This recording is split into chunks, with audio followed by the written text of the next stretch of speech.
नमस्कार, मैं आचार्य अनुपम जली। वृश्चिक राशि वाले लोगों के लिए आगामी सप्ताह अर्थात 18 मई से 24 मई के बीच में ग्रहों का आपके जीवन पर प्रभाव, उसका समाधान अर्थात राशिफल लेकर आया हूँ। शुरुआत करते हैं चंद्रमा के सफर से और फिर बाकी ग्रहों के आपके जीवन पर प्रभाव देखते हैं। तो सप्ताह की शुरुआत मतलब 18 मई को चंद्रमा आपके राशि से सप्तम होगा।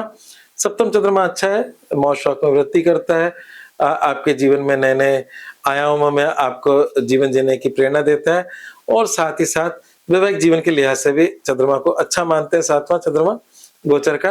पर उसके तुरंत बाद वो अष्टम में चले जाएगा, तो हम लोग कह सकते हैं कि 19 और 20 तारीख आपके लिए जोखिम भरी है। किसी भी प्रकार का बड़ा जोखिम ना लें। अगर आप कोई निवेश करने जा रहे हैं तो ये 2 दिन बचें, बचना ही भलाई है आपके लिए। और किसी प्रकार की कोई ड्राइविंग या कर रहे हैं तो संभल कर करें, चीज़ों को संभाल कर रखें, कोई चोरी-वोरी ना हो जाए, तो ये थोड़े बहुत नुकसानों को दे सकता है चंद्रमा। उसके उपरांत चंद्रमा कर्क राशि का भाग्य भाव में और फिर आपके कर्म क्षेत्र के अंदर आपको लाभ, करियर, फायदा सब देने वाला है। तो चंद्रमा का सफर शुरुआत अच्छा है, अंत अच्छा है। बीच के 2 दिन जो कि ये आपका 19 और 20 तारीख है, इन 2 दिन में आपको थोड़ा-सा पेशेंस रखना होगा, ध्यान रखना होगा।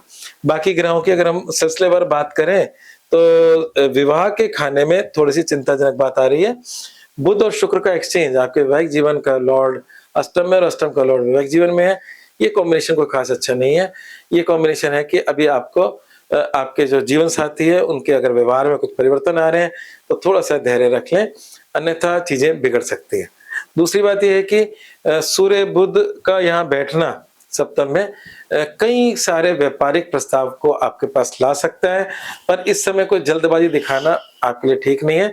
जो भी व्यापारिक प्रस्ताव आ रहे हैं उन पर उनका होमवर्क करने में समय लें, जल्दबाजी में निर्णय न लें, अन्यथा व्यापारिक प्रस्ताव आ रहे हैं, पॉजिटिव ही होंगे, परंतु इमीडिएटली आप उसका निर्णय न लें। अगर लेते हैं तो आगे जाके आपको कष्ट हो सकता है। तो ये एक दूसरी बात थी। अब बात करते हैं कि आपके जो सारे ग्रह हैं इस कुंडली में आपके चौथे और 10वें घर में राहु और केतु हैं, उसके अंतर्गत आ रहे हैं। आपकी कुंडली का जो निचला हिस्सा है उसमें है। तो ये मतलब जो निचला हिस्सा है उसमें छठा, 8वां ये ग्रह विवाह है, भाग्य है।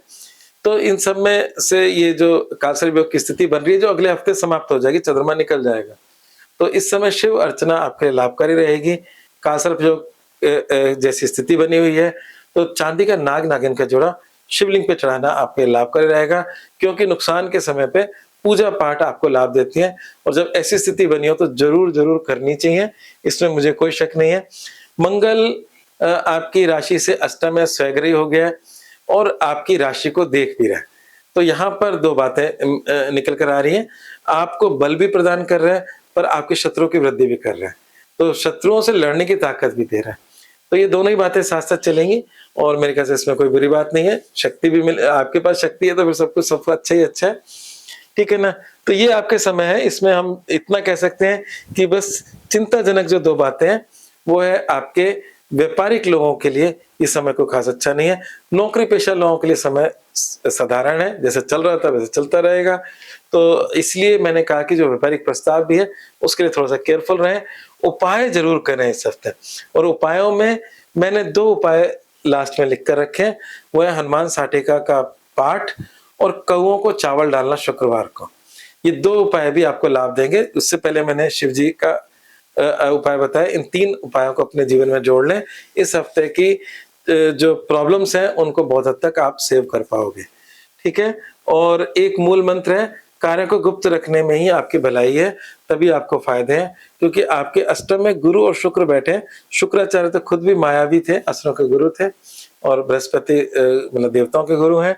गुरु तो नहीं बदलेगा, बस शुक्र बदलेगा, बस शुक्र उनके साथ बैठे हैं अष्टम में। तो अष्टम में इन 2 मुख्य ग्रहों का जो आपके जीवन पे प्रभाव डाल रहे हैं, अपनी योजनाओं को गुप्त रखें और अपने निर्णयों को भी गुप्त रखें। अभी एकदम से इज़हार ना कर दें, जैसा कि मैंने बताया कि आपको बिज़नेस के प्रस्ताव आएँगे। आज बस इतना ही, धन्यवाद। और अगर आपको चैनल मेरा अच्छा लगा तो ज़रूर लाइक और सब्सक्राइब करें।